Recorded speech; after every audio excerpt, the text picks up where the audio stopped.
ವಶೀಕರಣವನ್ನು ಮಾಡುವ ರೀತಿಯಲ್ಲಿ ಇದು ಕೂಡ ಒಂದು ಹೌದು.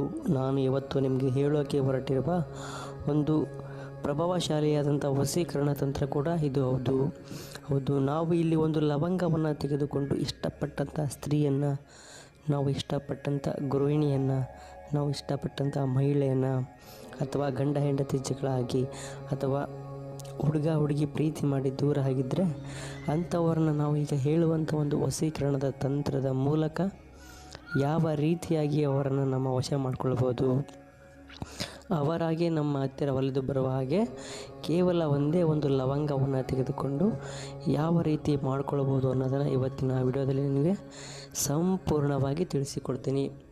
ಪೂರ್ತಿಯಾಗಿ ವಿಡಿಯೋ ನೋಡಿ. ವೀಕ್ಷಕರೇ, ನೀವು ಮಾಡಬೇಕಾಗಿರೋ ಸಣ್ಣ ಕೆಲಸ ಏನಪ್ಪ ಅಂದರೆ, ನೀವು ಶುಕ್ರವಾರ ಅಥವಾ ಮಂಗಳವಾರದ ದಿನ ಈ ಒಂದೇ ಒಂದು ಲವಂಗವನ್ನು ತೆಗೆದುಕೊಂಡು ನಾನು ಹೇಳುವ ರೀತಿಯಲ್ಲಿ ನೀವು ವಶೀಕರಣ ತಂತ್ರವನ್ನು ಚಾಚುಗಟ್ಟಾಗಿ ಕಂಪ್ಲೀಟಾಗಿ ನೀವು ಮಾಡಿದ್ದೆ ಆದಲ್ಲಿ ಯಾರ ಹೆಸರ ಮೇಲೆ ಈ ಒಂದು ತಂತ್ರವನ್ನು ನೀವು ಆರಂಭ ಮಾಡಿರ್ತೀರ ಅವರೇ ನಿಮ್ಮ ಹತ್ತಿರ ನಿಮ್ಮ ಮನೆ ಬಾಗಿಲಿಗೆ ಬರ್ತಾರೆ. ಅಂತಹ ಒಂದು ತುಂಬ ಶಕ್ತಿ ಇದರಲ್ಲಿ ಅಡಗಿದೆ. ನಾನು ಹೇಳುವ ರೀತಿಯನ್ನು ಕರೆಕ್ಟಾಗಿ ಕೇಳಿಸ್ಕೊಂಡು ಚಾಚು ತಪ್ಪದೆ ಮಾಡಿ, ನೀವು ಇಷ್ಟಪಟ್ಟವರನ್ನು ಅಥವಾ ಗಂಡ ಹೆಂಡತಿ ಆಗಿದ್ದರೆ ಜೊತೆಗೆ ಬಾಳಿ ಅಂತ ಹೇಳ್ತೀನಿ. ಯಾವ ರೀತಿ ಅನ್ನೋದನ್ನು ನಾನು ಹೇಳ್ತೀನಿ ಕೇಳಿ. ನೀವು ಏನು ಮಾಡಬೇಕಪ್ಪ ಅಂತಂದರೆ, ಈ ಲವಂಗವನ್ನು ತೆಗೆದುಕೊಂಡು ನೀವು ನಾನು ಹೇಳುವ ರೀತಿಯಲ್ಲಿ ಮಾಡಬೇಕಾಗ್ತದೆ. ಹೌದು, ಅದು ಯಾವ ಥರ ಅಂತ ನಾನು ಹೇಳ್ತೀನಿ ನೋಡಿ. ಈ ಲವಂಗವನ್ನು ನೀವು ನಾನು ಹೇಳುವ ಮಂತ್ರವನ್ನು ನೀವು ಪಠಿಸುತ್ತಾ ಈ ಲವಂಗವನ್ನು ನಿಮ್ಮ ನಾಲಿಗೆಯ ಮೇಲೆ ಇಟ್ಕೊಳ್ಬೇಕಾಗ್ತದೆ. ಹೌದು, ನಿಮ್ಮ ನಾಲಿಗೆನ ಮುಂದೆ ಮಾಡಿ ಆ ನಾಲಿಗೆ ಮೇಲೆ ಲವಂಗವನ್ನು ಇಟ್ಕೊಂಡು ನೀವು ಏನು ಮಾಡಬೇಕಪ್ಪ ಅಂದರೆ, ಆ ಲವಂಗವನ್ನು ಇಟ್ಕೊಂಡು ಮನಸ್ಸಲ್ಲೇ ನೀವು ಅವರನ್ನು ನೆನೆಸ್ಕೊಳ್ಬೇಕು.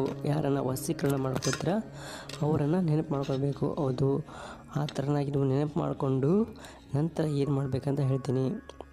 ನೀವು ಒಂದು 5 ನಿಮಿಷಗಳ ಕಾಲ ಈ ಲವಂಗವನ್ನು ನಿಮ್ಮ ನಾಲಿಗೆಯ ಮೇಲೆ ಇಟ್ಕೊಂಡು ಯಾರನ್ನು ವಶೀಕರಣ ಮಾಡ್ಕೊಳ್ತೀರಾ ಅವರನ್ನು ನೀವು ನೆನೆಸ್ಕೊಂಡು ನಂತರ ಆ ಲವಂಗವನ್ನು ತೆಗೆದು ಒಂದು ಚಿಕ್ಕ ಬಟ್ಟೆಯಲ್ಲಿ ಕಟ್ಟಿಕೊಳ್ಬೇಕು. ನಾನು ವಿಡಿಯೋದಲ್ಲಿ ತೋರಿಸುವ ರೀತಿ ನೀವು ಒಂದು ಚಿಕ್ಕ ಬಟ್ಟೆಯಲ್ಲಿ ಆ ಲವಂಗವನ್ನು ನೀವು ಇದೇ ರೀತಿಯಾಗಿ ಕಟ್ಟಿಕೊಳ್ಬೇಕಾಗ್ತದೆ. ಹೌದು, ಅದನ್ನು ನಾನು ತೋರಿಸ್ಕೊಡ್ತಿದ್ದೀನಿ. ಈ ರೀತಿಯಾಗಿ ನೀವು ಮಂತ್ರವನ್ನು ಪಠಿಸುತ್ತಾ ಈ ಥರನಾಗಿ ನೀವು ಶುಕ್ರವಾರ ಅಥವಾ ಮಂಗಳವಾರ ದಿನ ಈ ಒಂದು ಕೆಲಸವನ್ನು ನೀವು ಚಾಚು ತಪ್ಪದೆ ಮಾಡಬೇಕಾಗ್ತದೆ.